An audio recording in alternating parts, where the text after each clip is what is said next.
Colleagues, good afternoon. It's already it's already past the scheduled time, and we have already formed a quorum. I now call the meeting to order. First of all, I'd like to welcome government representatives for attending the meeting. At the last meeting held on the 8th of April, there's a response from the administration, and paper number is CP-1893-01, and the paper has been tabled before members. And as chairperson, I'd also like to remind members and to protect members. Well, before you speak, the Secretariat also would like to remind members that you might wish to declare your interest as you have done in the past. Last time, we discussed the deputation submissions and also the administration's response, paper number 692-01. All right, so we discussed paper 692-01, and we were on point 22.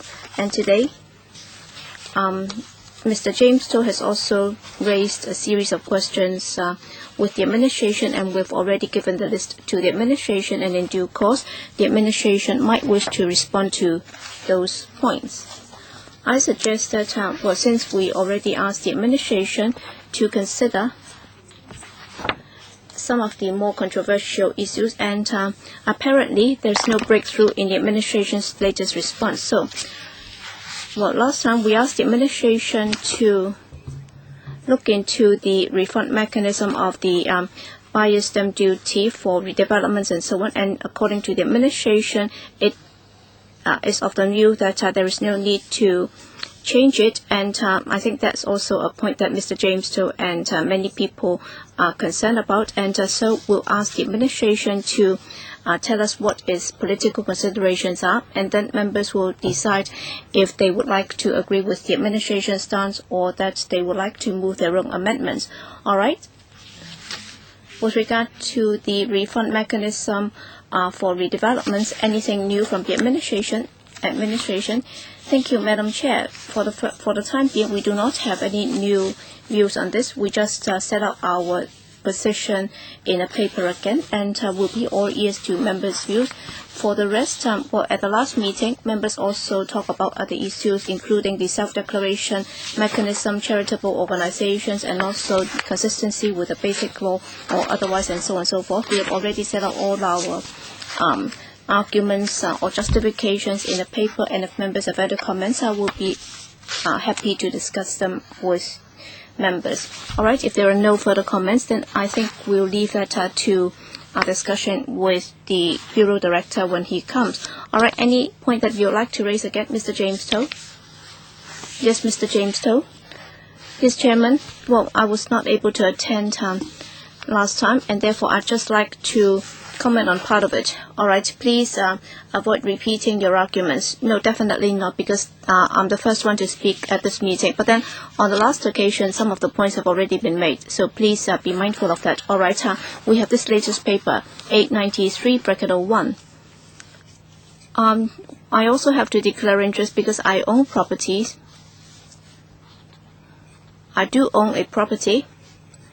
And also, I'm a non-executive director of the URA. Well, in Para 2, the administration's policy objective should not be standing in the way of redevelopment, but then you talk about the 6-year period. I think you could afford to relax it a little bit, because conceptually, you're talking about refund. So it's not about them telling you that they're going to redevelop, and therefore you're going to withhold the charging or imposition of the BSD. But then for such companies, very often they're of the view that if they have to pay this stamp duty, and also given the fact that they're a company, and they will have to pay it for a period of 6 years, then that would also amount to some operating costs. But then if you take 1,000 or 10,000 steps back, all right, I'm also concerned about the redevelopment parties. All right, if you charge them BSD, and then in the end they indeed execute the redevelopment, let's say if 10 or 15 years down the road, if they really redevelop the property, then what if they ask you for a refund? So in practice, they have already redeveloped the property. Why is it that you are denying them of the chance of getting this refund? It's as simple as that.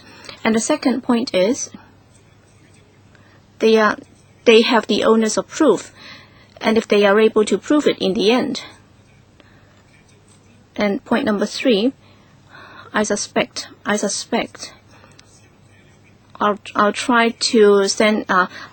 to put myself in your shoes. Why are you not allowing it? All right, there are so many types of taxes, and if they are able to get a refund 100 years down the road, then what is the administration supposed to do?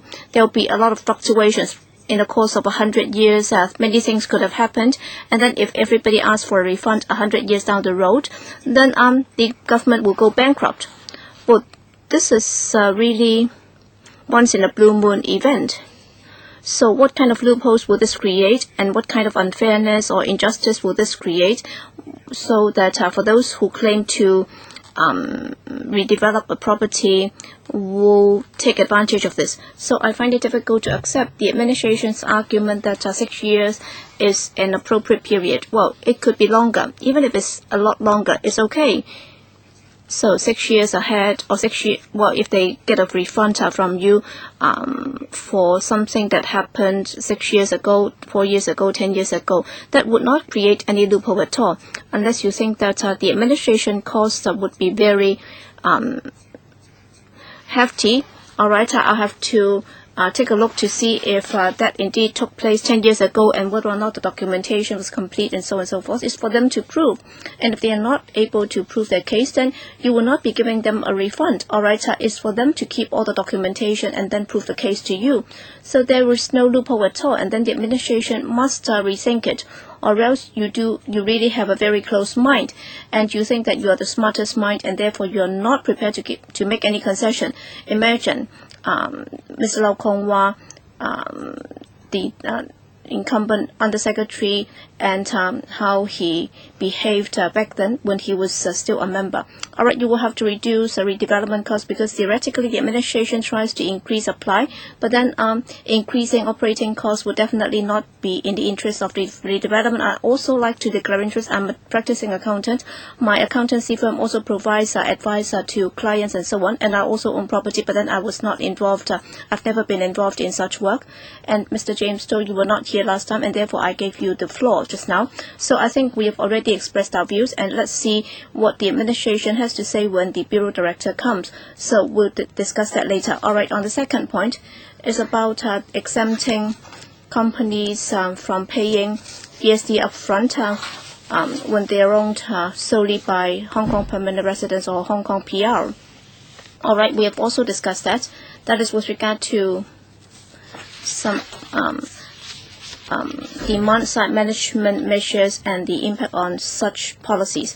Any response? Well, I think we have already set out very clearly in para 10 of the paper that there are different demand-side management measures. The latest ones being submitted to this council for first reading. That's the ad valorem duty.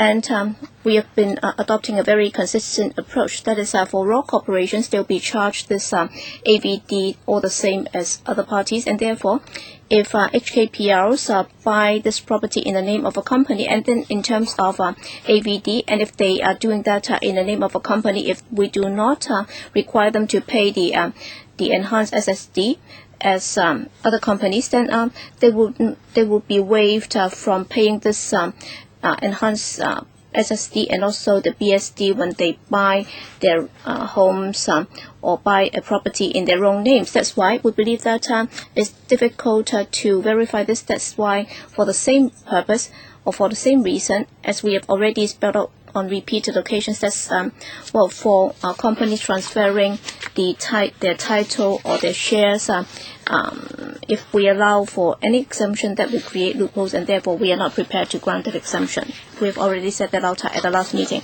All right, we've already had a very lengthy discussion on this, and the administration's decision for the time being is that no change will be made. So please do consider the views of the Bills Committee, and next time when the Bureau Director comes, please do consider this point as well. Last time, we also asked the Bureau to consider granting charities this concession. So after consideration, apparently no progress has been made. Is that right? Yes, that's true. I'd also like to supplement on this. Indeed, I would also like members to understand this. I'm sure you all know that. That is under Section 88 of the IRO. Actually, for the charitable organizations that have been granted exemption on paying profit tax, well, actually, we would not ban them from engaging in activities that have nothing to do with their primary purpose trading. So they are allowed to engage in such trading, but then the profits for such activities will not be exempt from stamp duty or will not be exempt from profit tax, and that's why, well, whether or not is the ABD or the enhanced BSD, well, other than donations or gifts to this charitable organization, others will be tax payable.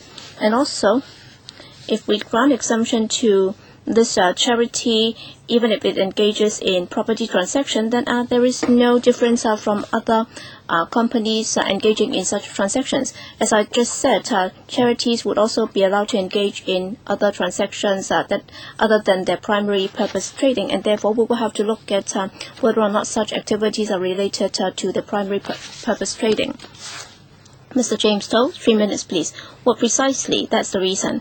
Well, you said that you did not rule out the possibility that a charity could also be engaged in things or activities other than primary purpose trading, and therefore if they engage in property transaction, they might be making a profit. But then if they're engaging in charitable activities, and if they have to purchase the property, why is it that you're not prepared to grant them an exemption? Can I clarify the question? So they buy a property for the purpose of charity, it's not for gift. Yes, because gift is allowed, right? So if they pay market price and then they buy a property for charity purpose, then your argument would not hold water. Now, maybe I can try to answer, and then Mr. Wong can supplement. Now, for Section 88, what it is, it's exempting. Now, if the charitable organization is engaging in its charitable activities and then it obtains profits, then such profits are exempted. So under the stamp duty ordinance, if there is a transaction of a property, we don't care what the property is used for, because the stamp duty is charged because there is a transaction of property. So we don't care whether the property is used for a charitable purpose. So when there is a property transaction, let me put it this way, maybe they do it for the purpose of investment, then if it's an investment, then because we want to have a demand side management, so first of all we have to look at the needs of Hong Kong PR buying properties. We should not be according a priority to investments. So if they do it for investment, that is against our policy intent. That's why we cannot give it an exemption. This is our view. Well, Chairman, I don't think she can answer my question. It's very simple. Now, if the property is regarded as a gift, then that's an exemption, right? So how can you justify yourself? So you are thinking that because that is a gift for a charitable body, then that must be a charitable act. Well, that may not be the case. The gift itself may not be for charity.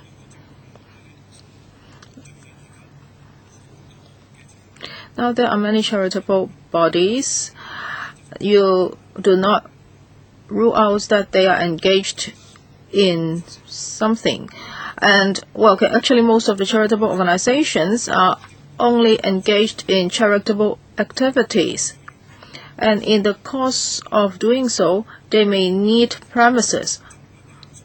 And these premises may not be given to them by other people as gifts. So if they buy a property for charitable activities, and if you exempt them from these new stamp duties, then you can lower their cost. So why don't you encourage them? Or are you asking them to ask the donors to donate stamp duties as well? Now, why is a gift exempted? Now, it's not like that you have a will and then in the will you give a property to another person. So it's not like that they are fighting for this. A property is a gift. So that's why we exempt it from stamp duty. Well, can you let the government official answer the question first? No, I really cannot understand this. Now, if in my will I give you a flat, even though you haven't fought for the flat, you can exercise your willpower not to accept the property. So that's why I think you can also charge a stamp duty. That's meaningless because he has chosen to accept the gift. That is actually what I mean. Now, for stamp duty, if it's a gift, then stamp duty is exempted because we want to encourage people to donate to charitable bodies. So if there's a charitable body and it buys a flat or property, if it is regarded as an investment which can generate income, so will that income be used for charitable activities? As I said just now, charitable bodies can also be engaged in other tradings that may not be for charity purpose. So we have not required them to tell us exactly what a property is used for. So if we exempt charitable bodies from stamp duty, then actually the line will be very blurred. So our view is that charitable bodies cannot be exempted. There are several other members who would like to ask questions. Mr. Leung Kai-chiang. Thank you, Madam Chair. Well, can the administration clarify this? Now, let us not look at SSD or BSD. For a charitable body, when it buys a property, it has to pay stamp duty, right? Correct. So if there is a third party and this third party donates a property to the charitable body, then both parties do not need to pay stamp duty, right? Correct. So this has always been the practice. That is, a charitable body, if it buys a property, then it always have to pay stamp duty. So that's why under the new stamp duty schemes, there should be no exemption. This is your justification? Yes, then I can understand it. Mr. Hu Chi-wai, I think there are two parts. First, all along they have to pay stamp duty. I don't think we find that controversial. But now we are talking about BSD, that is on top of the original stamp duty. So in your record, now maybe in the past 10 years or so,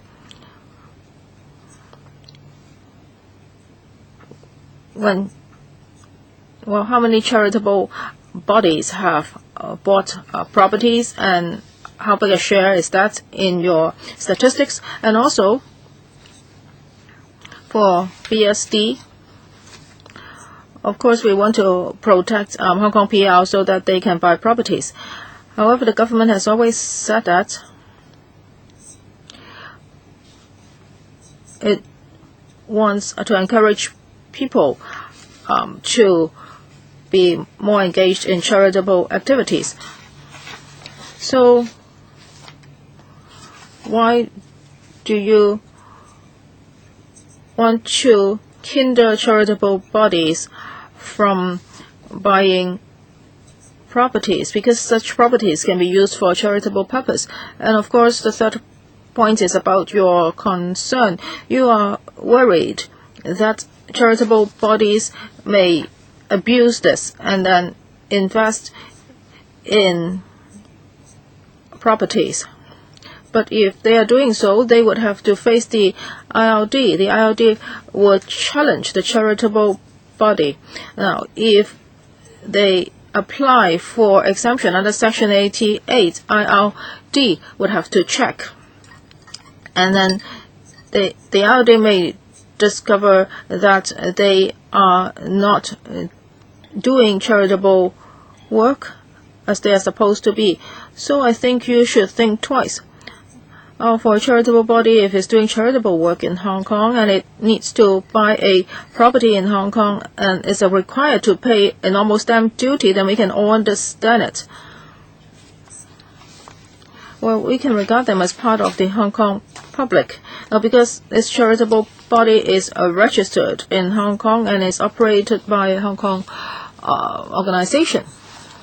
Now maybe I can ask Mr. Wong from IRD. Well, do they have a record concerning charitable bodies buying properties? For the stamp duty documents we have, we do not ask them what identities they have, so we do not have a record as to whether the buyer or the seller is a charitable body. So you do not have the information, right? So concerning Mr. Wu's other questions, do you want to say anything? At the moment, I do not want to add anything. Now, when a charitable body engages in its primary purpose trading, we actually really do not know. We do not know when it buys a property whether that property is used for charitable purpose. So we can't say that this is a charitable body. So whenever it buys a property, BSD will be exempted, because we can't really say why we need to give charitable bodies this kind of special treatment. Mr. Wong. I hope the administration can clarify several points.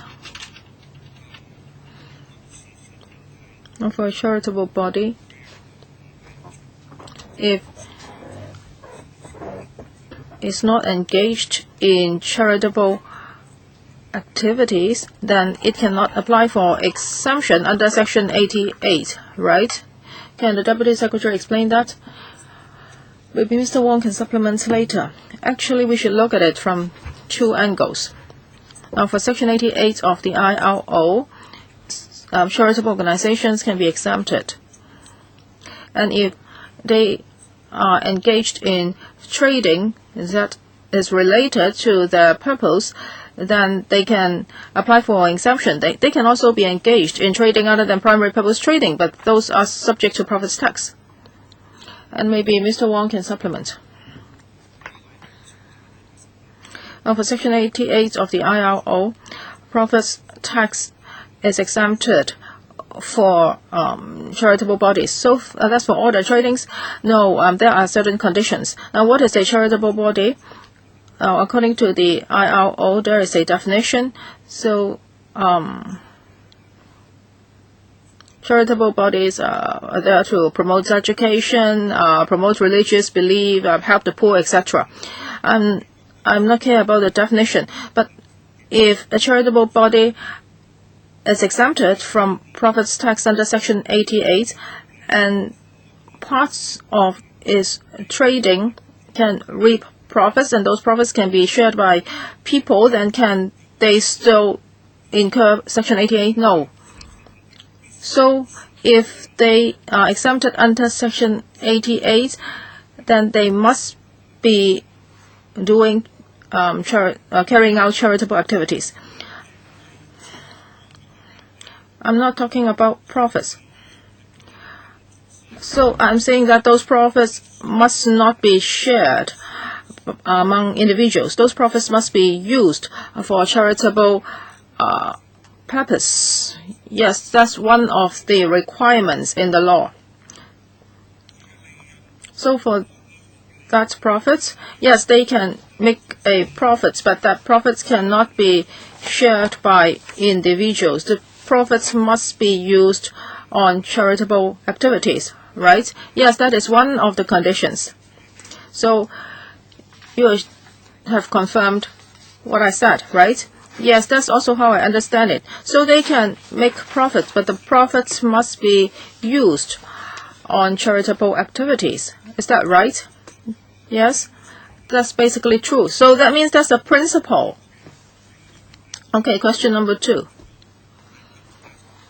Okay, the government has explained clearly. This is a basic point. Sorry, Madam Chair. I need to ask this question. I must continue. Okay, if I have a property and I want to support this charitable body, so I donate this property to this charitable body which enjoys Section 88 benefits. So for the BSD and SSD, they are also, the charitable body can be exempted from SSD and BSD rates, but I do not have a property. I just have money. I donate money to the charitable body, and the charitable body is going to buy a property with my money. How come under such circumstances the charitable body has to pay tax? I do not have a property to donate to the charitable organization, but then I can donate money under Section 88 to that charity for the purpose of buying a property, because I just asked the question. All right? If it doesn't use all its profit or assets on charitable activities, then you will not be granting them the Section 88 exemption. In other words, under Section 88, they will have to be subject to very stringent scrutiny by the IRD. All right, if I'm donating a sum of money to a Section 88 charity, and if that charity uses this money for investment or whatever, so long as it's in accordance with its primary purpose trading, then all the money or all the proceeds will have to be plowed back for charitable purposes, or else you'll be taking or excluding them from their Section 88 status, right? Basically, the money cannot be used for non-charitable purposes, right? If it's a Section 88 charity.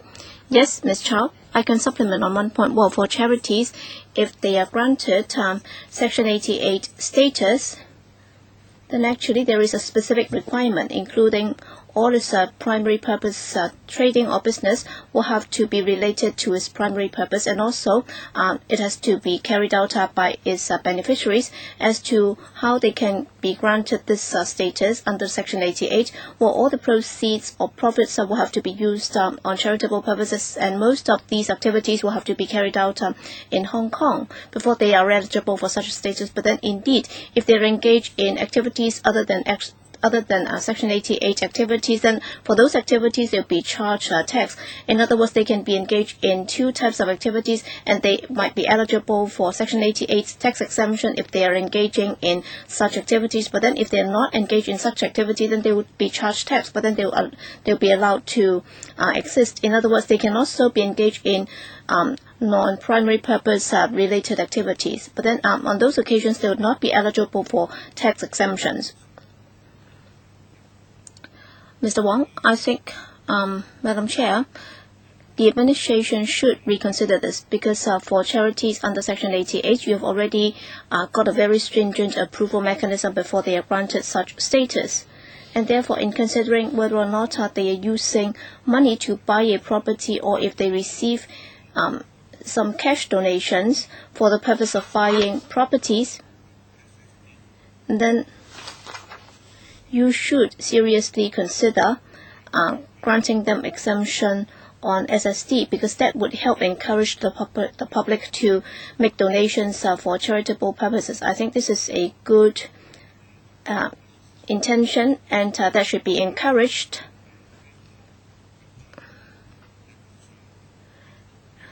Mr. Wong, I think your views are very clear, because Ms. Chen Yun-han is also on the queue. Ms. Chen Yun-han. Thank you, Madam Chair. I think the administration has really gone into the extremity. All right, you're taking extreme cases as a classic case, and therefore you're saying that, well, for all the activities that are not related to a charity's primary purpose, they will have to be chargeable for tax. I'm sure the IRD is very careful So even if you try to engage in anything else, you will not be allowed. So just give us some examples as to which charities have engaged in non-primary purpose related trading. So you're using these rather isolated cases to rule out the possibility of charities engaging in legitimate business, and I think your mindset is not right. All right, the precondition is Section 88. Just now, you have Ms. Wong, Deputy, Mr. Wong, who is the Deputy Commissioner of IRD. You know how stringent it is for any organization to get a Section 88 status. That's why, well, so long as it's a Section 88 entity, why are you charging them this SSD if they are engaged in property transaction? Because they will have to go through very strenuous procedures before they are granted this status.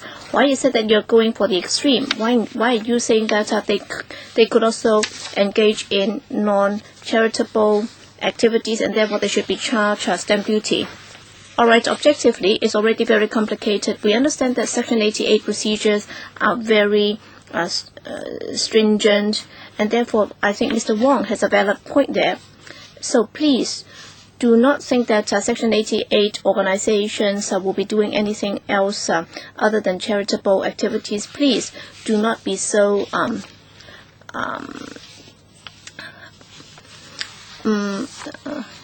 ruthless against them. All right, despite the fact that Section 88 is a very stringent procedure, and if they are engaged in primary purpose trading, then of course the profits can be exempted from profit tax. But then, as they are also allowed to engage in non-charitable activities, that's why for those activities they should also be chargeable for tax purposes. But then, do you understand that Section 88 is a very stringent procedure, and for any organization being granted such status, if they are also engaged in property transaction for the purpose of charity, then they should also be allowed or granted exemption, because Section 88 is a very stringent process, without which you would not be granting them this status as a charity. And if you are prepared to grant them this status, why are you not prepared to grant them this exemption on SSD? Under Secretary or Deputy Secretary, when the IRD grants them this status as a charity, it doesn't say that it will not be allowed to engage in other activities. But objectively, it's not that easy for them not to engage in charity or charitable organization. If you've been involved in the process, you understand that it's a very stringent process. Indeed, the IRD has been doing a remarkable job in serving as a gatekeeper. Or when you're faced with a non-profit making organization, if you charge tax, you'll be very stringent. Why is it that on this occasion you are not prepared to do your job? Just think about it. Think about your arguments. I don't think you're able to convince members. So just think about it. Is that the only reason why you're not prepared to grant an exemption, or is it that you have other considerations in the long run? That's why you're not prepared to grant this exemption to charities or charitable organizations. In fact, as we said last time, when we think about any exemption, we must not be acting against our policy intention, because whether or not it's the BSD or the SSD, when the property market is in tight supply, we'd like to cool down the market. That's why for any exemption that we are going to grant, we don't want it to go against this policy intention. It's not that we're thinking of ways as to how this exemption can be broadened. Because if you look at the situation, all right, for these Section 88 organizations, well, in the process of granting them this exemption, we would not say that they would not be allowed to engage in non-charitable activities, and if they engage in property-related activities or trading, then we should also think about this. Would that be against our original intention of BSD and also the SSD? We must also bear that in mind. That's why we think that from that perspective, if these organizations, well, whether or not they have invested in the property market, they are no different from other entities at all. That's why I was trying to explain why we had this thinking and why we thought that we should not be granting exemption to these charities. That's our intention. It's not that we are not prepared to do anything extra. All right? Point taken. Okay? And now it's my turn. In fact, just now, as some members from different political parties have already made a point, I hope that you can take a second look. Indeed, charities find it very difficult to get that exemption status. And you repeatedly said that when you grant them this Section 88 status, you did not rule the possibility of them engaging in non-charitable activities. That's not true, because according to my understanding, basically most charities will be acting within the exemption that you've granted. They will only be involved in charitable organizations. You might wish to give us some examples if you think otherwise. Well, in the end, my understanding is that charitable organizations will not have to pay any profits tax because they are only engaged in their primary purpose trading. So please do give it some more thoughts. All right, we now have the second round. Mr. Wai-king. Thank you, Madam Chair. Well, just now the Deputy Secretary said that there is no difference at all. I think for private entities, if they make a profit, they'll be pocketing the profit. They're only doing this for their own purpose. But then for charities, if they are granted Section 88 exemptions, then the persons in charge are actually doing this for other people's benefits or for other people's interests. So they are just putting out, they are actually investing their own time and money into this. So my question for the Bureau Director, can you come up with some examples? For those that have been granted Section 88 exemptions, do you have any concrete examples of them making investments, and then for the profit that they've got, they would be serving private interests instead of for public good?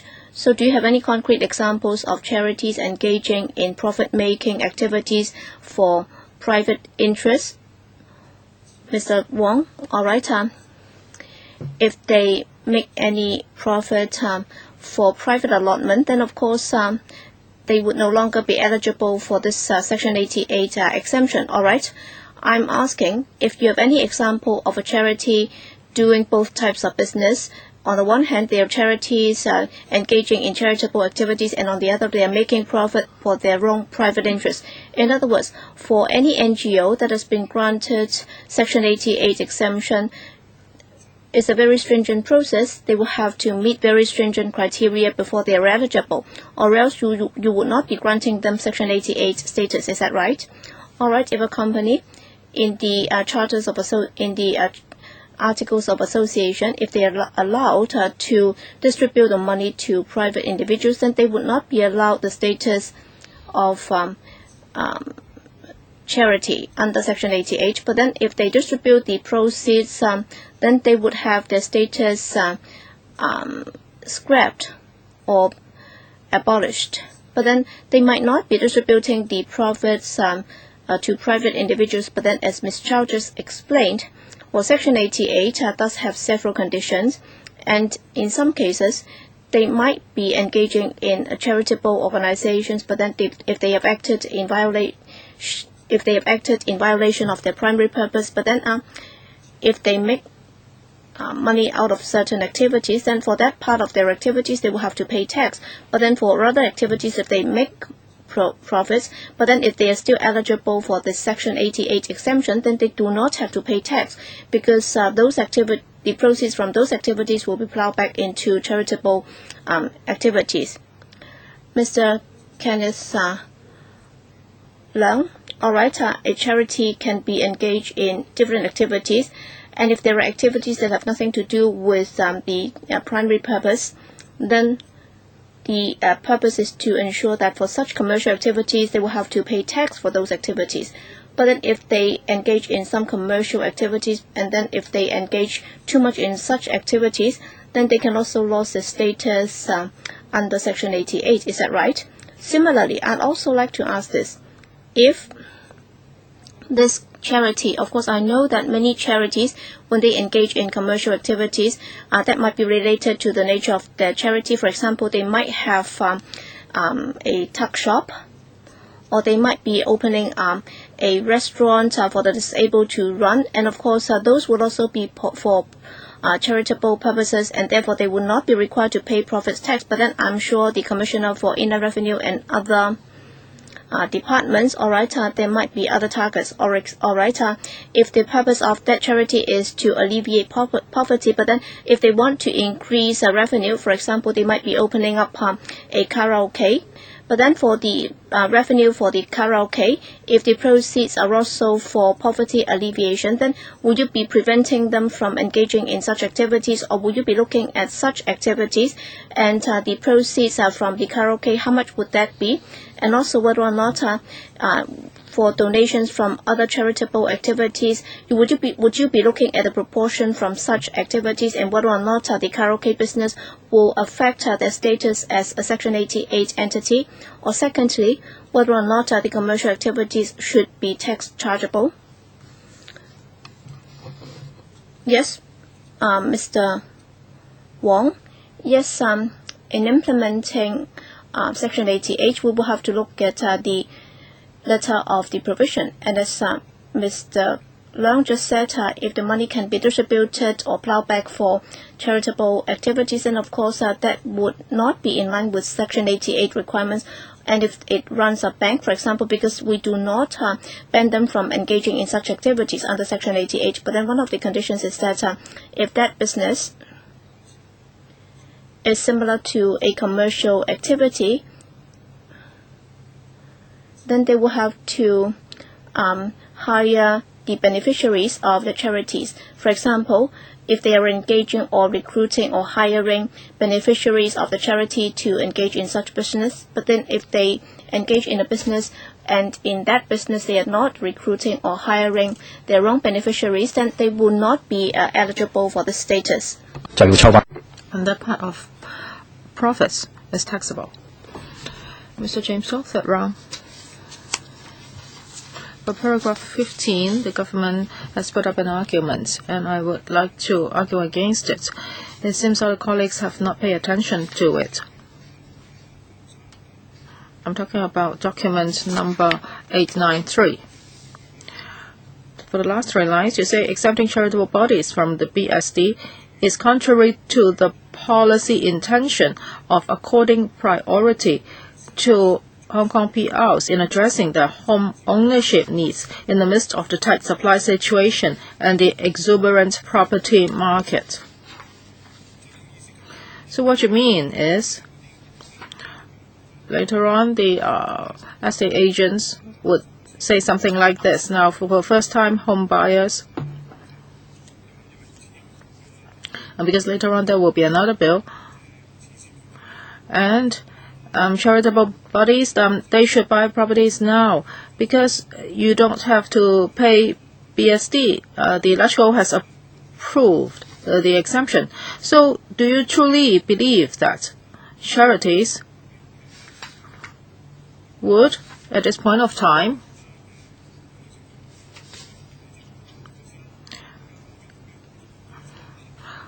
well, actually, I would like to also talk about the other bill.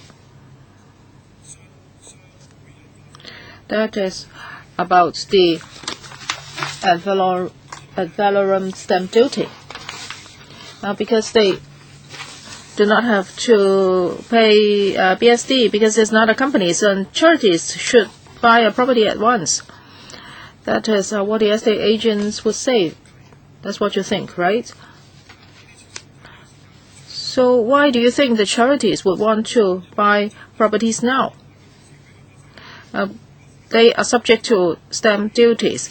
So if they can be exempt from SSD and BSD, then they will rush to buy properties, and they will fight with the Hong Kong PLs. Is that what you think? Or a charity buys one property, then is fighting with Hong Kong PLs for that particular property. And that's not in line with your policy intention. So that's why you cannot grant the exemption. Is this what you're thinking? Now, if I'm a person who doesn't have a property, and I know that charities are exempted and they do not have to pay BSD, and then they would fight for properties with me. I think they have to suit their needs. Do they really need a property? Is the price right? It's not just because of the exemption that they will flock out to buy properties. So does the government think so? Maybe the Deputy Secretary clarify. Okay, clarify.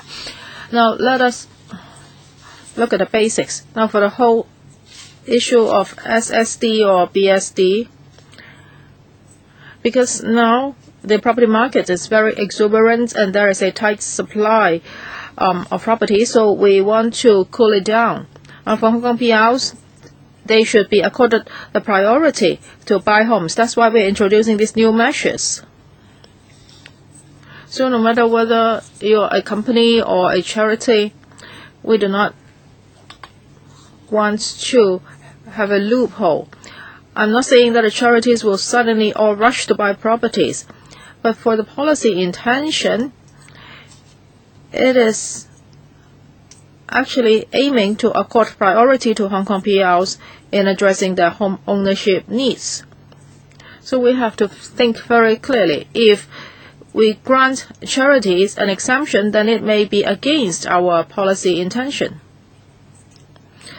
Because for Section 88, we are not saying that they cannot do other things. If a charity buys a property for investment, it wants to get some profits from there, that's allowed. But our policy intention is that we want to dampen investments. We want Hong Kong PRs to really have their own homes. So this has to match our policy intention. So for any exemption, we have to think whether it is contrary to our policy intention. So the most important thing is to look at this point. And of course, we should also look at the actual need, whether there is a need to grant such an exemption. And if an exemption is granted, how big or how broad the exemption should be, because we do not want it to go against our policy intention. This is what we are thinking. We are not guessing whether one charity or many charities would fight with the Hong Kong PRs in buying properties. So if the impact is not too big, then you should not be so worried. Actually, we do not know. Mr. James Tan, Madam Chair, I have not expressed my views concerning charities yet, but I would like to ask some questions now, because I have been the chairman of Yan Chai Hospital, and now I am an advisor to the Yan Chai Hospital. So I understand charities. Now, if they buy a property as quarters for a staff, the amount is limited, and these charities won't suddenly rush to buy properties because they are granted an exemption. So you're talking about a policy intention. So buying a lot of properties and buying one property, they are different. So do you really have to be so stringent? I think as a legislator, maybe we tend to be more practical. So if a charity buys a huge amount of properties, if they are granted an exemption, then of course we would agree with you. But this is not that likely. And I don't think many charities would do that. So if the government thinks that it's very difficult for it to grant such an exemption, then I would like to ask this. So do you want legislators to make their own CSAs? It's not that this is a difficult job for us. We are not considering this. What I wanted to say is that this is a principle. Why do we want to grant an exemption? Now, members think that maybe the charity is buying a property as staff quarters. And some deputations also told us that they want to have some income from renting out properties. So for such arguments, they are the same as those used by companies. Members may say that they do this for a charitable purpose, so they should be exempted. Well, we are not granting an exemption. It is because that under the stamp duty regime is the same. When they buy or sell properties, they also have to pay stamp duty and AVD. So your principle is that you would not accept any views from legislators. Is that your view? Is that your principle? Well, I'm trying to explain to members what we are thinking and why are we putting forward such a policy. Of course, members can have their own views and they can also move CSAs, but I hope that I can convince members. Okay, we have been discussing this issue for a long time. I think members have expressed their views, so I hope the administration would take their views into account. Now, you are saying that because this is contrary to the policy intent of the government, so you are not granting any exemption.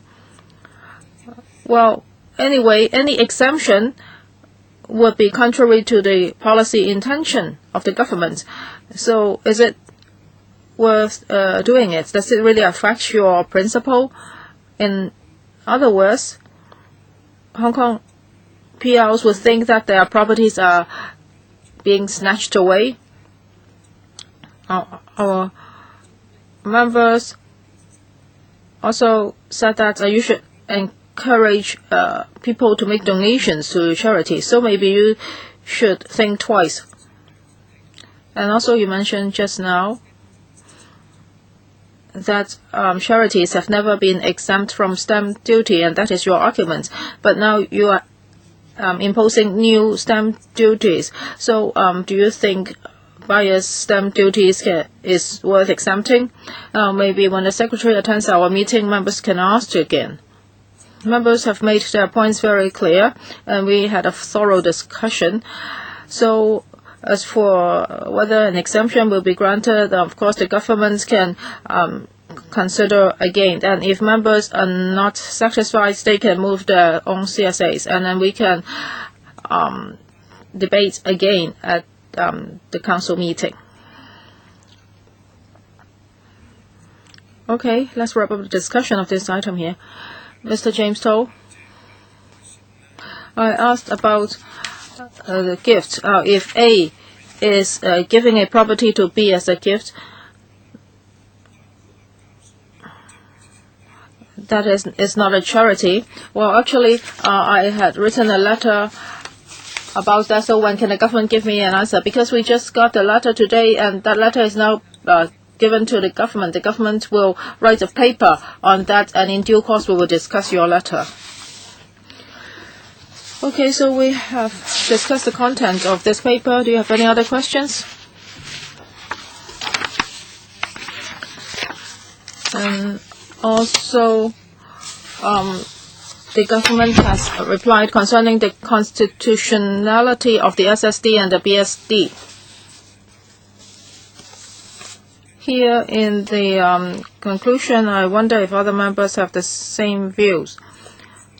One of the arguments supporting the government is that now the charity is paying stamp duty anyway, it's not exempt. So why is it exempt? Why should it be exempt from BSD? Well, because BSD is a special measure at a special time. And charities are just doing their normal work, so we should not impose something special on the charities while they are carrying out their normal works. Well, yes, the government has made its point, and I'm sure the government will take members' views into account. Now, let us look at the last paper that we were studying. What's the number of the paper? That is paper 692-01. We were at paragraph 22. Well, for paragraph 21, it was about exemption.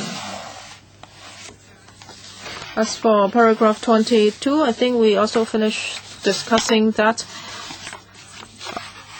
We stopped at 21. That's about Section 88 exemption.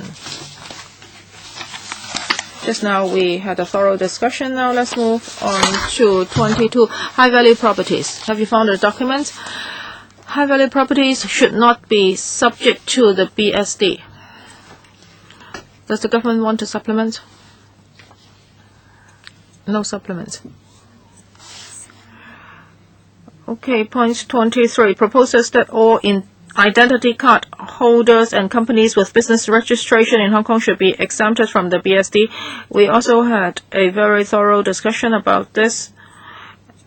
And we will wait for the secretary to attend the meeting, and then we will discuss with him again. We hope that he can give members an answer. Point 24, the buyer's stamp duty will hinder redevelopment. So that's the same. 25 proposes that refund of the BSD should be made when the Lands Tribunal has made an order for compulsory sale. For other redevelopment cases, refund should be made when the original property has been demolished.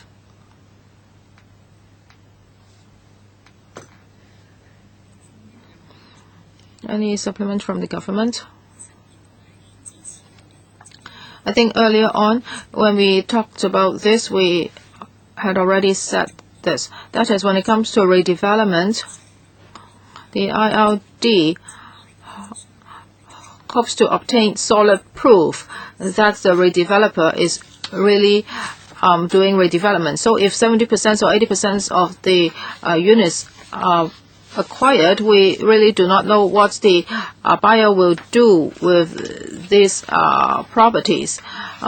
The buyer may resell these properties instead of redeveloping them. So we are trying to give exemptions to redevelopments. So at the moment, we still have this concern. Before we had any solid proof that is for redevelopment, we will have reservation. Yes, members might have alternative views. We will try to listen to members' views, and we will reconsider it to see what's the best way forward. And it's proposed that where the Lands Tribunal has already made an order for compulsory sale, then there should be exemption. And for redevelopment, even if the original property has been demolished, it doesn't mean that the property will be redeveloped. Yes, a similar situation will arise that, yes, there might be a compulsory sale, but then they might have acquired 80% of the shares, and then there's still 20% remaining, and therefore there is no solid proof yet that the acquisition is indeed for the purpose of redevelopment. That's why initially in the law we said that an OP would be a solid proof, because it will be a very hard proof to show that there is already redevelopment. That's why we need to have some clear proof that the whole purpose is for redevelopment before we will approve the refund of the BSD. All right, the stance is the same. 26, 27. Yes, Mr. James Tian. Sorry, Madam Chair, I'd like the administration to further clarify. Okay, so if in the end the property is redeveloped, then there will be an exemption and a refund.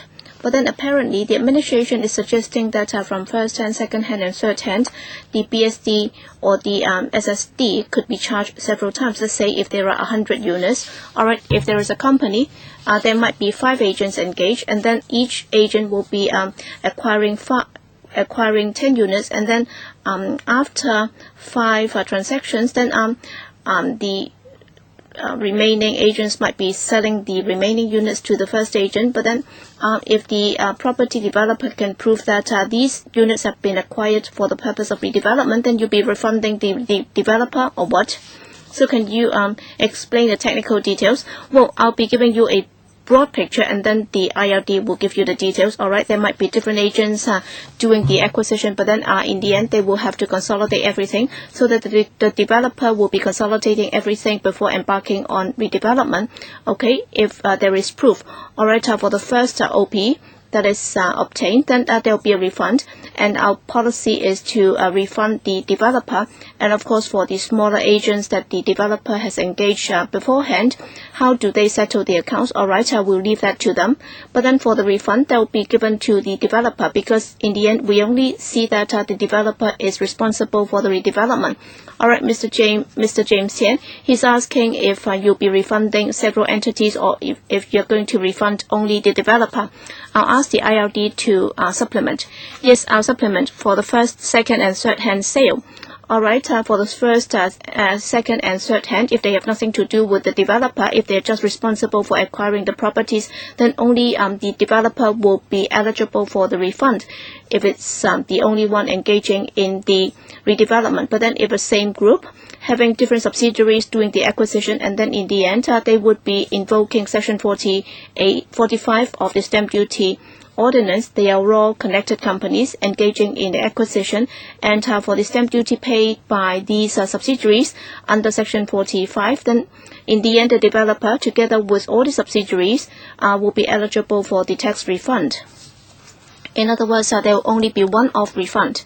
Yes. 26, 27, they are also related to redevelopment. We have already discussed that. Anything that the administration would like to add? No. 28, Mr. Abraham Sheikh. Madam Chair, you notice that I've not asked any questions because it's a waste of my time.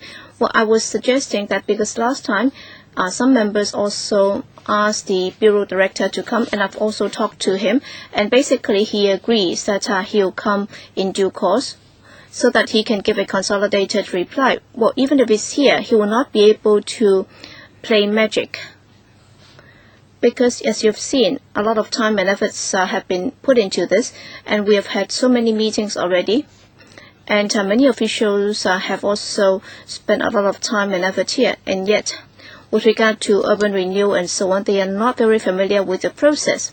And therefore, looking at what they said in response to a request, and well, they have to come up with credible replies. I'd just like to take the opportunity to tell the Hong Kong public that well, this administration apparently doesn't know what it's supposed to do. What's the purpose? What's the objective? Whether it's the SSD or BSD, what are they for? They have no idea. And all they are trying to do day in, day out, when they come up with such harsh measures, I think they only serve to prop up the market. All they should be doing should be to enable the public to buy properties more easily. But then they are now coming up with more draconian measures, and the prices are getting higher and higher. Who is going to benefit in the end? It's the administration. And that's why I like to take the opportunity to say that when Bureau Directors come, they have to understand what's happening in the community. And they will have to look at our suggestions instead of just coming and saying no to all of our suggestions. I don't think that's good enough. All right, I can say that I support any measures to combat speculation. We don't want to see any speculation in the market. But then on this occasion, I'm not prepared to support this law. Thank you. All right, point taken. We will invite the administration to come before the Bureau Director comes. I will ask the officials to accurately reflect members' sentiments to the Bureau Director. All right, item 28. I'd like to know if the administration has considered this for refurbishment, renovation, and so on. I think this was also asked by Tony Chair. So, what's your consideration? Is it that you're still not prepared to grant exemption to this? Ms. Wong, well, for the exemption, we don't want to hinder redevelopment because we want to see redevelopment. Because other than renovating our own existing building stock, we also want to take the opportunity to increase supply, whether it's a residential or non-residential development. That's why in the law, we hope that there can be some exemption mechanism. But if it's just renovation, then that would not be in line with our objective of increasing supply of both residential and non-residential buildings. So that would not be any substantial help to increasing supply in the market, and therefore for purely renovation projects, it's difficult for us to grant any exemption. Well, it's difficult to tell.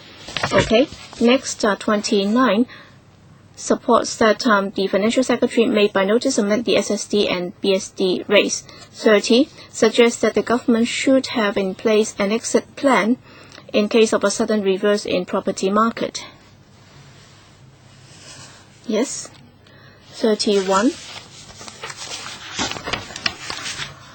proposes a sunset clause for the new measures. I think some members have also made a similar suggestion, and for the time being, you'd like to reserve the flexibility to the administration. Is that right? Yes, for the sunset clause, well, we don't have a crystal ball to gaze into. We can't say that 1 year or 2 years down the road, this will no longer be necessary. And if we can have that flexibility so that we can respond to the prevailing situation and make appropriate adjustment in due course, then that would be better. 32 suggests that the government should further increase land supply, but then are you able to do so within the short term? We hope that you can deal with that as soon as possible. 33 suggests that the SSD should be replaced by capital gains tax, as the former would affect those who need to dispose of their properties within 36 months for non-speculation reasons. Any further comments? For 34, the purchasing power has shifted from the residential property market to other markets such as industrial and commercial properties. And the administration has already come up with new measures. All right, no further follow-up. 35 suggests the government to introduce suitable measures to address the increase in rental of industrial, commercial, and rental premises. Any follow-up questions? Any new response? No. 36 shares that in Switzerland only Swiss can buy properties and that there are specific guidelines for the purchase. Any new follow-up? Any supplements? If not, then we've already completed our discussion of this paper. Let's move on. Again, it's a response from the administration to the deputations views, paper number CP bracket 1, A93 bracket 02. These are technical issues on submissions by the Law Society and also the Property Transaction Company and also the Association of Banks. Members have already got that paper. All right, we can start our discussion. All right, item 1. The administration is requested to provide an analytical review of the goals to be achieved by the BSD and an analysis of the success or otherwise of the BSD or the SSD within a specified time frame. We have discussed that time and again. Any follow-up or supplement? No. Point number 2, to clarify whether stamp duty, including the BSD, will be exempted when there is, number 1, a change of trustees with no change in the beneficial interest in the underlying residential property, regardless of whether the incoming trustee is a Hong Kong permanent resident, non-Hong Kong PR, or a corporation. Second, a change of trustees with no change in the beneficial interest in the underlying residential property, regardless of whether the beneficial owner is a Hong Kong PR. And 3, distribution from trustees to beneficiary for no consideration, regardless of the identity or residency of the beneficiary. Any follow-up? Administration, any supplement? Well, in simple terms, you said that there's no need for them to pay the SSD. Is that right? Yes, correct. 3. According to the bill, where the purchaser for the SDO purpose is a non-HKPR, BSD will apply regardless of the beneficial ownership. That is not correct, as the stamp duty law consistently looks to the beneficial ownership for all other purposes. An HKPR should not be disadvantaged for using legitimate asset protection arrangement to hold his property where the arrangement is made transparent to the stamp office. The proposed BSD treatment will only make the arrangements and exemptions become complicated, which is contrary to a stated government policy of wanting more trust work in Hong Kong. Administration, any response? Well, in simple terms, the exemption of the BSD will only be granted to HKPR buyers buying residential property for his own use. But then the reason why trust will be exempted, that's when it's done for a minor or a mentally incapacitated person, because for these two types of persons, they are not able to sign legally binding documents, and therefore they will have to rely on other persons to do this on their behalf. And therefore, on this occasion, stamp duty will be exempted. So that's basically to facilitate or for the protection of these two types of Hong Kong permanent residents buying properties. Okay, next, to clarify the following issues in relation to the customary Chinese status under Cho and Tong. Will the birth and death of a member of Cho or Tong constitute a transfer subject to BSD? And if a Cho or Tong whose beneficiaries consist of both Hong Kong PR members and non-Hong Kong PR members acquires residential property, will the acquisition be subject to the BSD? And will Cho or Tong be deemed to be a body corporate in nature and not eligible for any exemption for the BSD? Administration. In fact, Cho or Tong function similarly to a trust under the common law, and therefore if they own or buy any properties, they will have to pay BSD as other buyers. But then technically speaking, if we're talking about male descendants, and if they are born or if they die, so would that involve other situations? All right, for these people being born or die, well, the BSD will be charged in accordance with the charging document, and therefore such documentation will not be required, and therefore they will not be required to pay any stamp duty. So if they are born, of course, it's clear. But then what about the last point? Will they be deemed to be a body corporate in nature and therefore not eligible for any exemption under the BSD? Yes, indeed, we do have some case laws. We have already quoted a case. That is, Cho or Tong will not be deemed as legal entities. They will be deemed or functioning similar to a trust under the common law. I would like to ask the government, well, for Cho or Tong, they are common arrangements in Hong Kong. And this lawyer has asked about the operation details, and he's very concerned. So have you talked to the stakeholders? Whether there will be an impact on them after the implementation of the SSD and BSD.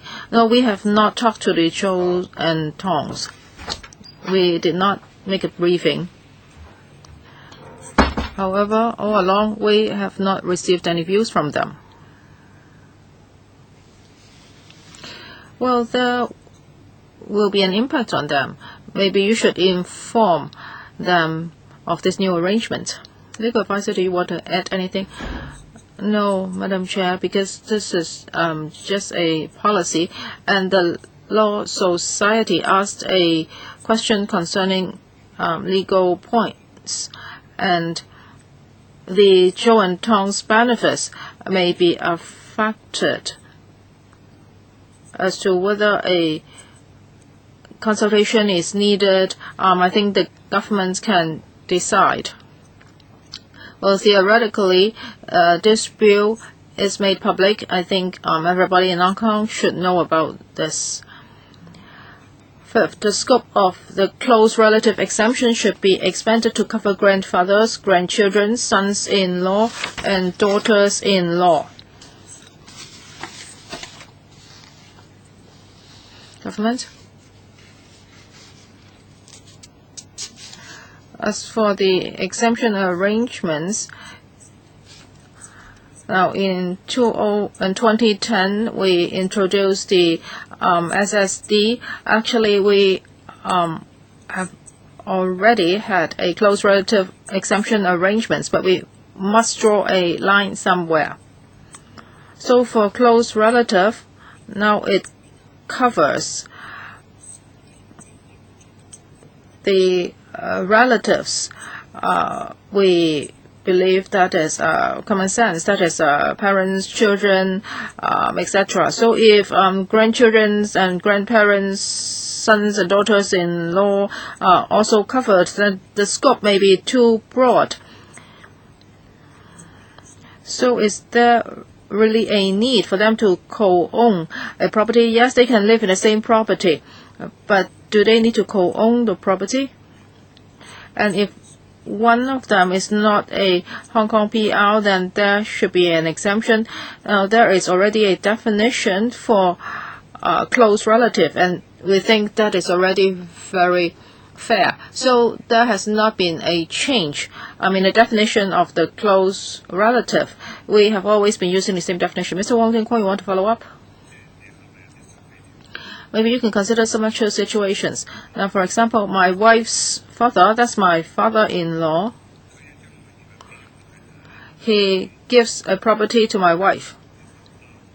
So SSD is exempted, right? However, my wife likes me a lot, and she also put my name there. So that will be a problem. He's my father-in-law, but he gives the property to his daughter. That's no problem. They are blood related. But my wife also includes my name, and there will be a big problem. But this is very common.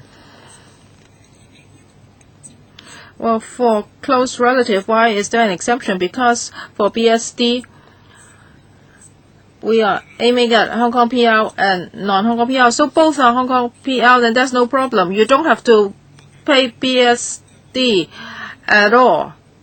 So you are not affected.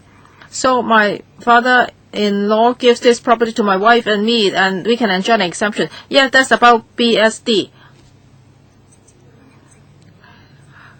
But the established arrangement has not changed. But if my father-in-law gives it to me, it doesn't matter. But you are a Hong Kong PR, so there will be no problem. If both of you are Hong Kong PR, then you do not need to pay BSD. So you do not need an exemption. There's no influence. As long as you are not transferring the property to a non-Hong Kong PR, then it would not trigger BSD. Well, that's just about BSD, but how about SSD? SSD is not about whether you are a Hong Kong PR or not. It's about the holding period of the property. We are talking about two different issues. Now, why are we talking about close relative? It is about BSD, because under some circumstances, for example, a couple, the wife may not be a Hong Kong PR, but the couple co-owns a property. That's very common. So for this kind of close relative, that is, one party is a non-Hong Kong PR, they can enjoy exemption. But as what Mr. Wong said just now, because what you told me just now, everybody involved is a Hong Kong PR, so you do not have to pay BSD, so that's why there's no exemption.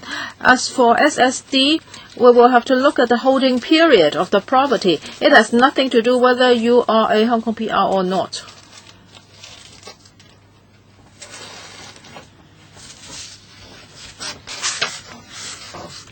Mr. Tommy Cheung, do you want to ask the questions concerning close relative? I would like to declare interest. I may buy a property. Madam Chair, I would like to follow up. I don't think Mr. Wong gave us a very good definition. He talked about his father-in-law. Now, if a person wants to give a property to his father-in-law, and if the father-in-law is a non-Hong Kong PR, then you are afraid that you have to pay BSD. Now, I think first of all, you can give the property to your wife, and then after some time, your wife can give that property to your father-in-law. That can be arranged. So exactly because of this, I think we should encourage people to give properties to their parents-in-law. It's very simple. First of all, you give it to your wife. Then, after a certain period of time, your wife can give the property to his father. There would be no problem. Well, I think what Mr. Chung said is possible.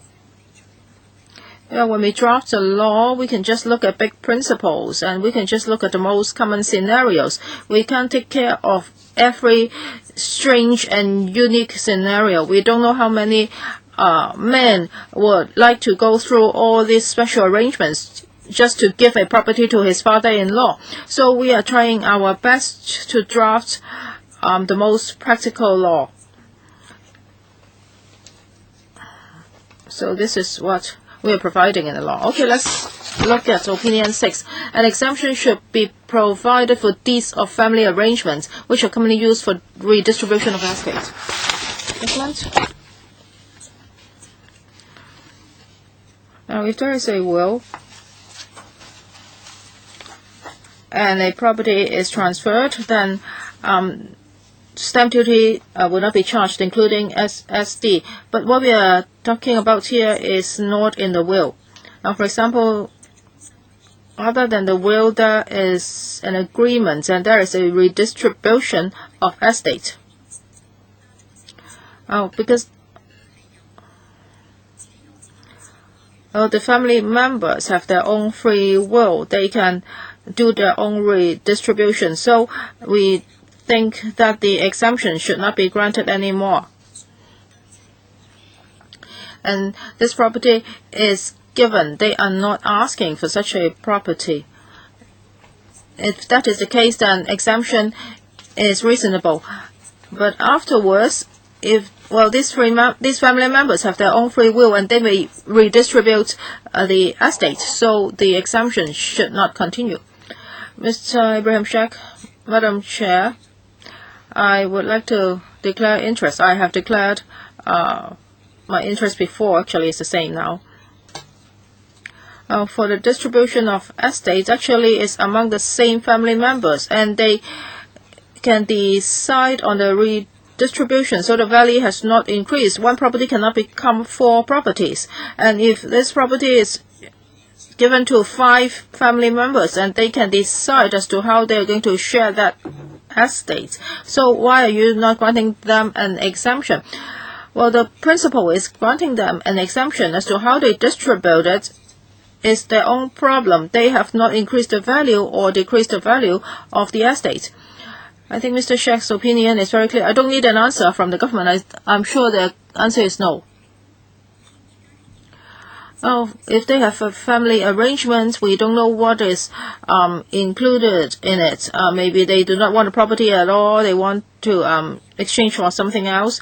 So for a will, if they are not asking for such a property, then of course we will grant an exemption. But if in private they have a redistribution of estate, then that's a totally different scenario.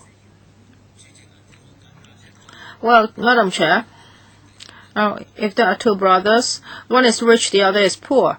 The rich says, I don't want this property. I will give this property to my poor brother. Then the poor brother cannot enjoy the exemption because the value of the assets has not increased. Well, because family is very important for Chinese. Most of the families won't fight among themselves.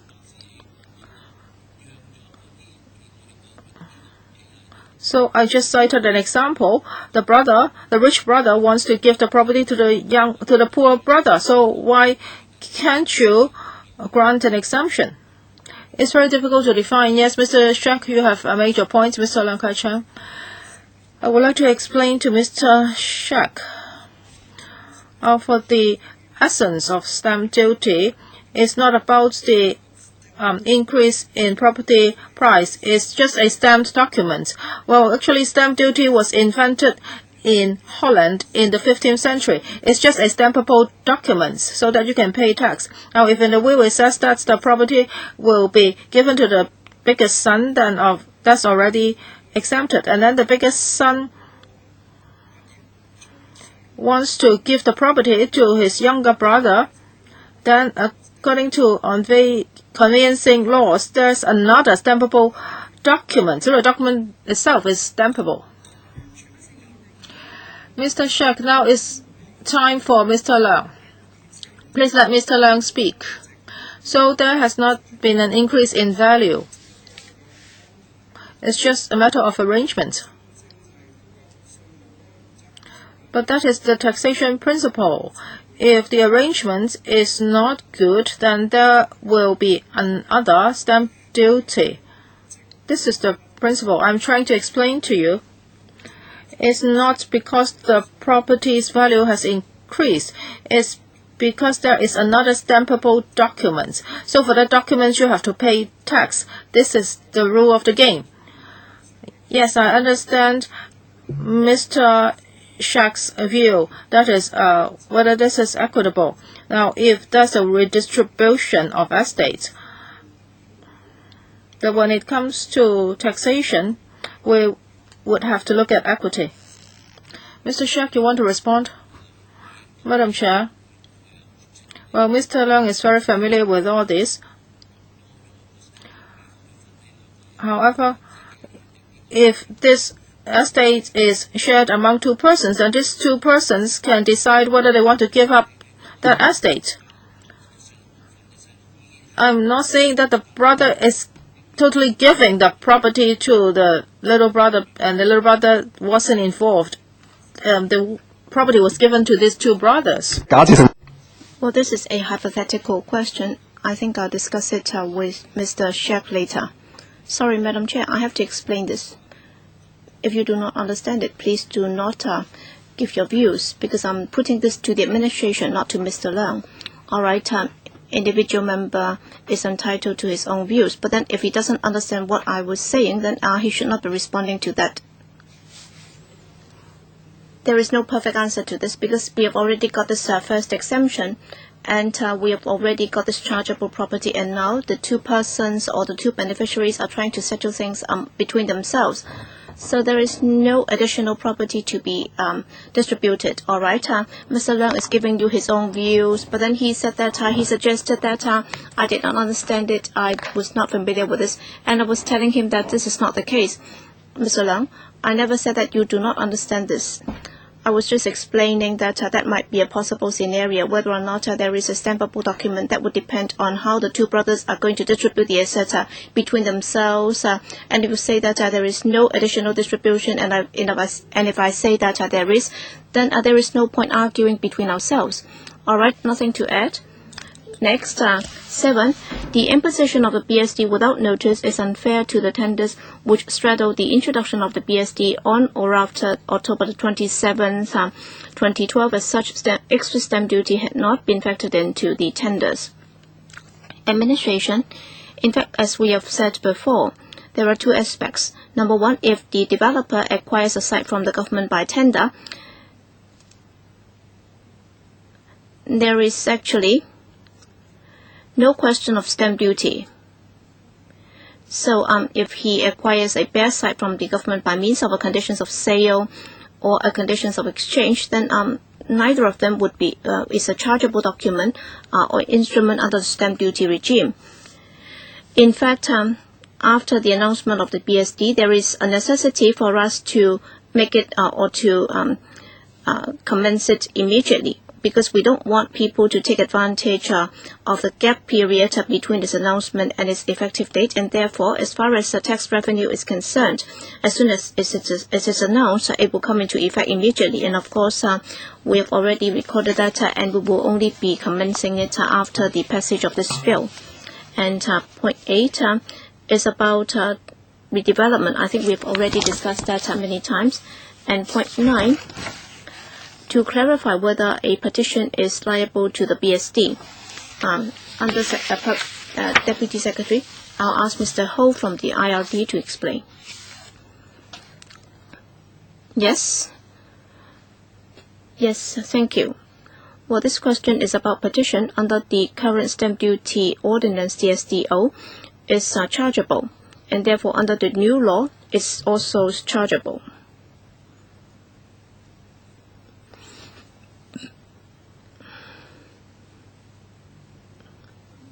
Okay.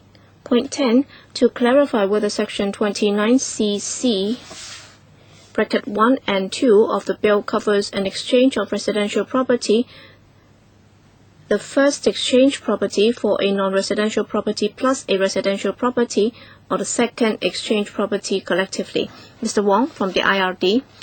Well, the proposed Section 29 capital C 1 and 2 of the bill applies to exchange of any immovable property for any other immovable property.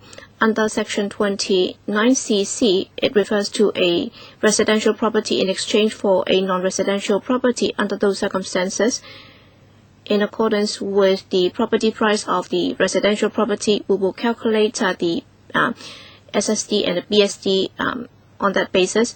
And if it's a residential property in exchange for another residential property, then we will look at the price differential. For example, if property A is worth $5 million and property B is worth $4 million, and then in exchange for the property of a lower value, then they will have to pay the BSD in accordance with the differential of $1 million.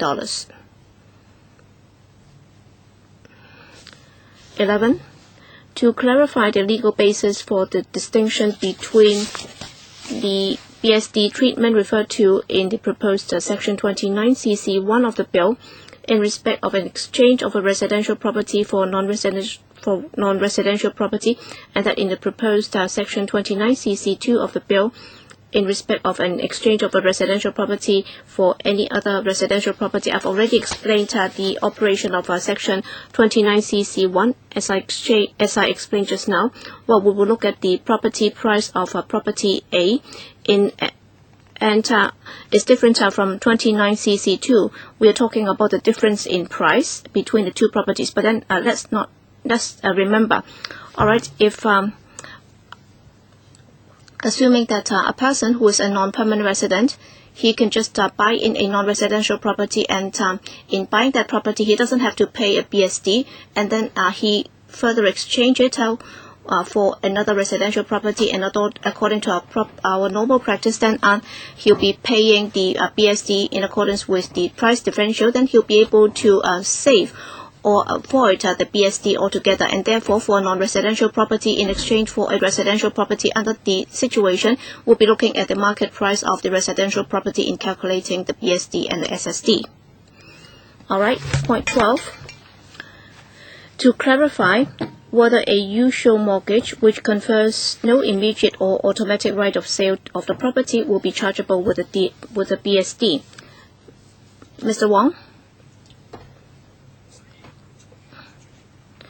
In implementing the SDO, that's our long-standing practice. Well, for a mortgage,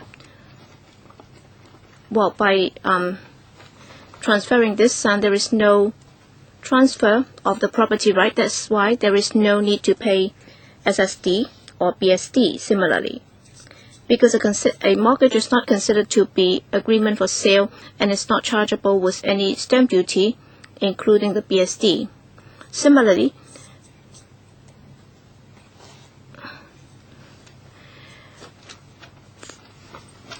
and therefore will not be charging any stamp duty. But then if there is a mortgage arrangement, and if the ultimate objective is to avoid this BSD, then in the end we will invoke the anti-tax avoidance law and charge that for BSD.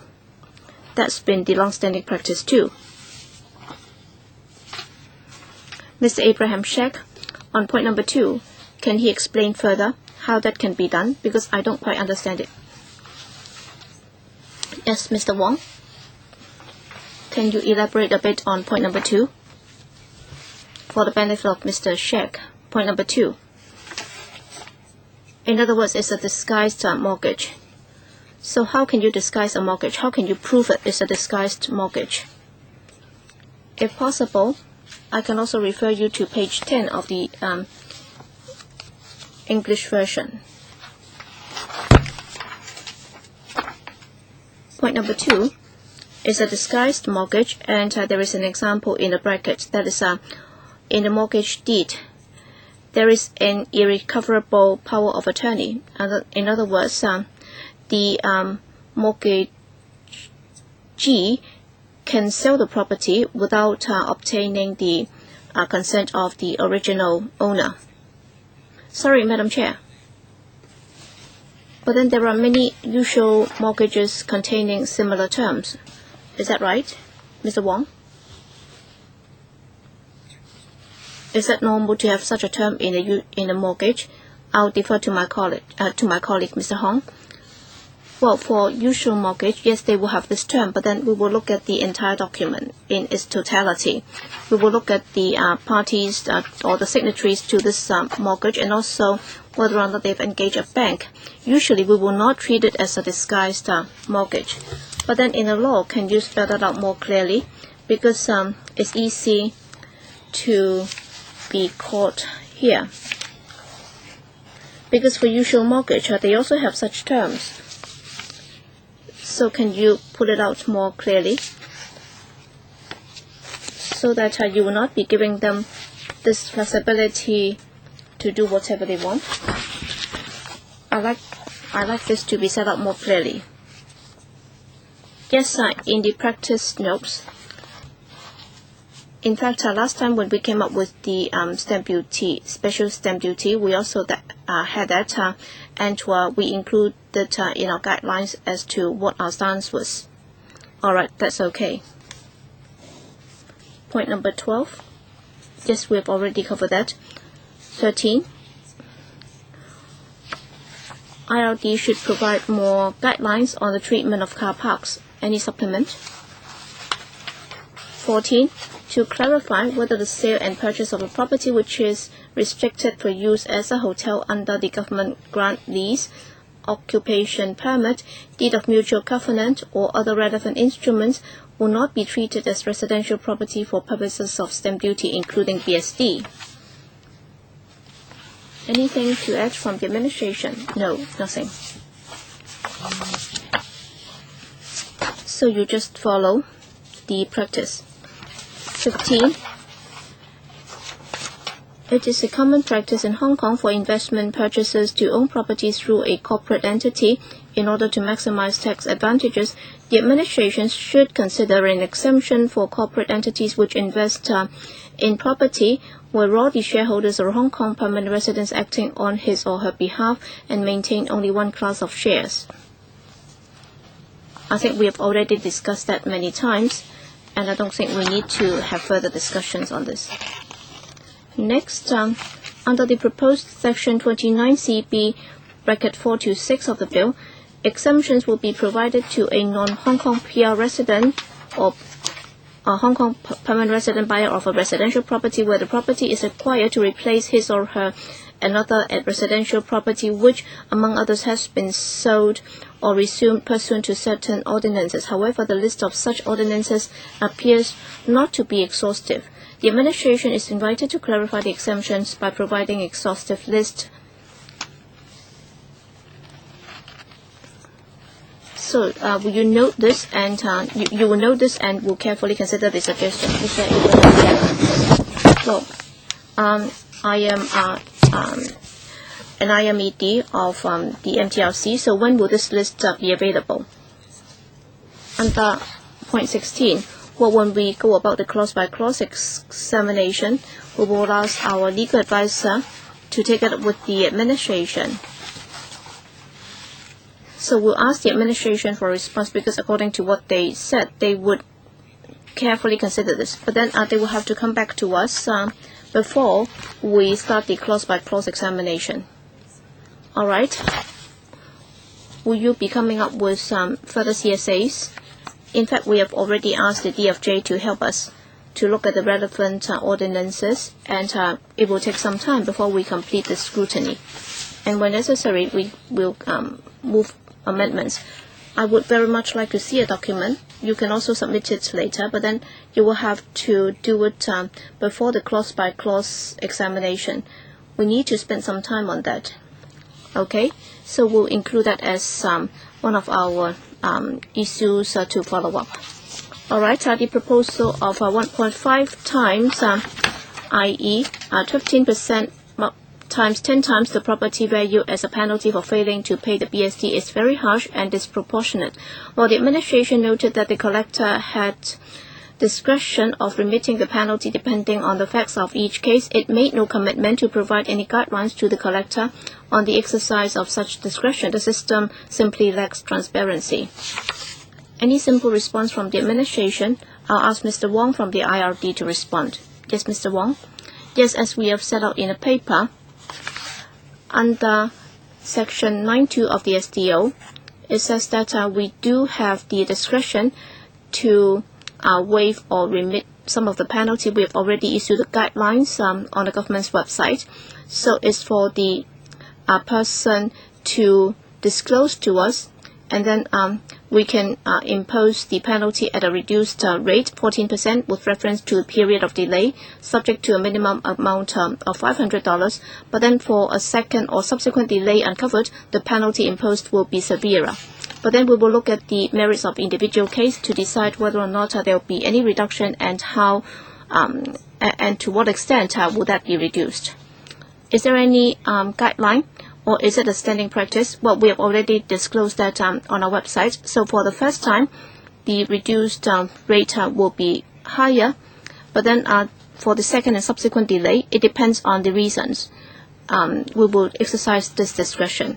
All right, next, the definition of HKPR in the bill fails to address the practical problem that a non-Chinese may lose his or her HKPR status by virtue of Section 7 of Schedule 1 of the Immigration Ordinance, say because of a continuous absence from Hong Kong for not less than blah, blah, blah.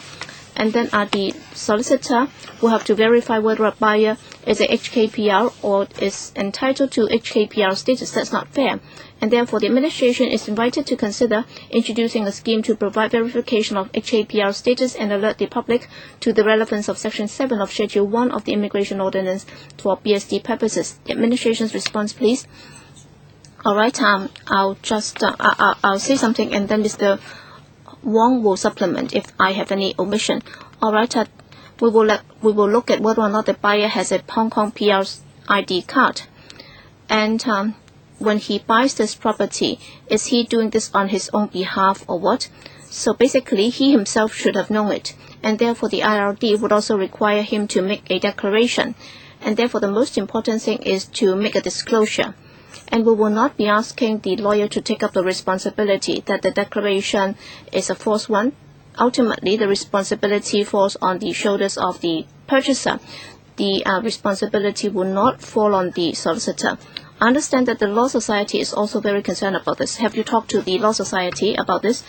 Do they accept this? This is actually replying to the Law Society's question, and we have sent them a response as well. So they have not provided further opinion to us, right? Okay, point 19. By virtue of Section 15 of the SDO, if a buyer fails to pay the BSD in respect of a chargeable agreement, the seller will have to bear the BSD if he wants to produce the relevant agreement in court, failing which the relevant agreement cannot be admitted as evidence, and this may lead to a blot on the title of the property. To accommodate the innocent sellers who need to present documentation in court proceedings, the application of Section 15 should be excluded for BSD purposes. Document. We have heard the Law Society's view, and we are considering a possible amendment. So we will put this under follow-up items, because later on we need a clearer answer from you. 120 is from the Hong Kong Conveyancing and Property Law Association Limited. Believes that to a certain extent the SST has been effective in containing the exuberant state in the residential market. So this is just an opinion. Opinion 21 concerns that the BSD may be an infringement of the provisions of the Basic Law, in particular Articles 105 and 106. I think we discussed this last time, and the government also made a response, so we're not going to discuss it any further. 122, except for non-Hong Kong PRs and Hong Kong PRs who have purchased properties on behalf of non-Hong Kong PRs, the collector will require the purchaser to make statutory declaration as to whether they are Hong Kong PRs and whether they have purchased on behalf of non-Hong Kong PRs. The procedure will incur unnecessary wastage of time and costs. This is a view. 23. Any follow-up? Any supplements? 23. The exemptions provided to non-Hong Kong PRs under the proposed sections 29CB and 29DB are extremely unfair to Hong Kong PRs and create unnecessary tensions between the two. They should be scrapped so long as the government is not able to provide similar exemptions to limited companies genuinely held by Hong Kong PRs. This is also an opinion, and we have also discussed this. 24. According to the definition under the proposed section 29A(1), Hong Kong PR is a person who is a holder of a valid Hong Kong permanent identity card. A lawyer has no way to ascertain whether an identity card is valid or not unless he writes to the Commissioner of Registration for verification. That is cumbersome, time-consuming, and incurring more costs. Furthermore, solicitors will find it difficult to give proper legal advice in some cases, whether his client is purchasing the property on his own or on behalf of another person. Earlier on, we talked about this. That is, this is not the lawyer's responsibility. I think the lawyer's responsibility is to remind the person that he needs to make such a declaration.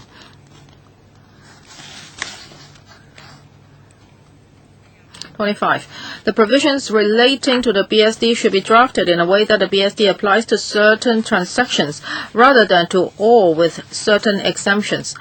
Indeed, there are many more buyers who are Hong Kong PRs than those who are not. It is unfair to put a burden on them to prove that they are not subject to the BSD. We also discussed this previously, and this is again an opinion. Okay, no supplement, no follow-up. 26. Without prejudice to the recommendation to scrap exemptions for non-Hong Kong PRs, the exemptions for replacement of properties should also cover the agreement for sale, where the applications under the Land Compulsory Sale for Redevelopment Ordinance have been made, but without court orders. For example, the agreement reached during mediation. Likewise, the same should also apply to other exemptions concerning acquisition or transfer of properties pursuant to court orders.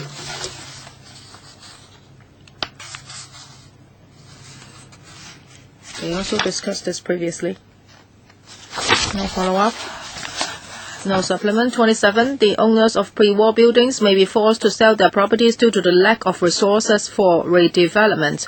Pursuant to the notice issued under Section 4 of the Demolished Buildings Redevelopment of Sites Ordinance, they should be entitled to exemption for the purchase of replacement properties. So you will consider this? Well, we will consider all the views. We have been discussing with DFJ and the Development Bureau. As to our final decision, we will talk about those later. So this will also be one of our follow-up items. 28. To clarify whether the Section 29CC (1) and (2) of the bill covers an exchange of residential property, the first exchanged property for a non-residential property plus a residential property. We also talked about this. Because we are nearing the end of the documents, and I would like to exercise my discretion, I would like to lengthen the meeting by 50 minutes. Madam Chair, are there people here accompanying you? I have to leave at 4:30. Okay, then let us speed up. 29.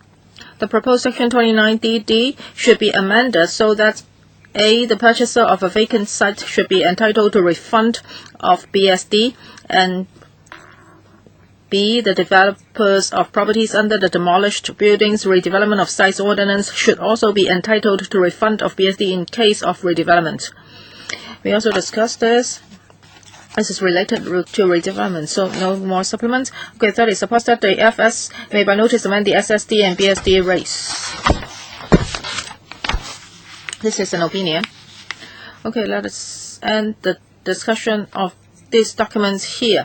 Now, with regard to redevelopment, our legal advisor has some questions, right? Yes, Madam Chair. Just now, Mr. James Tan asked some questions, and the IRD officials have given answers. That is, while acquiring for redevelopment, Now, if different agents and companies are used for the acquisition, what would happen? Now, when I look at the Bill 29DD, it mentions that if you apply for the refund of a paid BSD, then the applicant must be the same person as the one who paid the BSD before. So I wonder if the RRD would like to supplement. Anyone from the RRD? Mr. Wong, or do you want to check further? When we drafted the bill, now if A company uses its name to buy a number of units, and then company B now is also under Section 45 of the Stamp Duty Ordinance, that's an associate body, then company A transfers this units to company B, then the transaction stamp duty or the transfer stamp duty will be exempted, and then they apply for redevelopment, and then they get the first occupation permits, and then company B can apply for a refund of the BSD it paid in, and can also apply for the BSD that's paid by company A. I think the government may go back and think about it, because for 29DD you talked about the applicant. That it applies for a refund of the paid BSD. But the government is now talking about companies A and B, and company B is trying to get the BSD paid by company A. So maybe I and the administration are talking about different things, because the member that asked this question is not in the room now. Maybe the government can give us a paper the next time on this, so that the member that raised the question would know what the bill will be like in this regard. Yes, I would like to supplement. Later on, I can provide a supplement in writing. If you look at 29DD3, it's about what I said just now. That is about associate body corporates, and they can get a refund. But if A company and B company are totally unrelated, they are not associate body corporates, and it's just that company B buys the units from company A, then the BSD paid by company A cannot be refunded to company B. Okay, let us wait for an answer in writing from the government. I'm sorry, the speaker is off mic. So if you want to encourage urban renewal, then more units should be built. Now in Hong Kong, when it comes to acquiring old units, you have special companies doing this kind of job. For example, there are 5 or 6 companies trying to acquire old units, and then they will sell these units to a big developer, and these companies would have to pay BSD. So it would be very costly for the companies to buy these units. So that's why the member asked that question, because under the present system, it's like this. So for ABC developers, they rarely buy the units themselves. So most of the time, they buy these units from smaller companies that are specialized in buying old units. And then when it comes to compulsory sale, they can buy all the units. This exemption is good. However, in reality, it may not be practicable.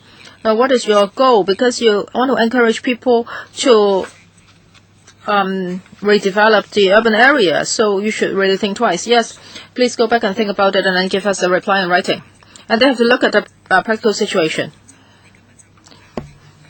Okay, let us conclude here. Next time, we will continue to discuss the deputations' views. We still have several papers to discuss, and then after discussing these papers, of course, at the same time, we would also like to invite the secretary to attend our meeting so that he can give us replies, and also afterwards we can start the clause-by-clause examination. So before the clause-by-clause examination, will the government provide us with all the documents that we asked for? Yes, I hope the administration will do that, Madam Chair, because once we start clause-by-clause examination, it would be very confusing for us to go back to all these documents. So they should provide us with the documents first, and then we will start the clause-by-clause examination. Yes, we hope that the government would work accordingly. And then we will also look at the outstanding matter list together. Thank you.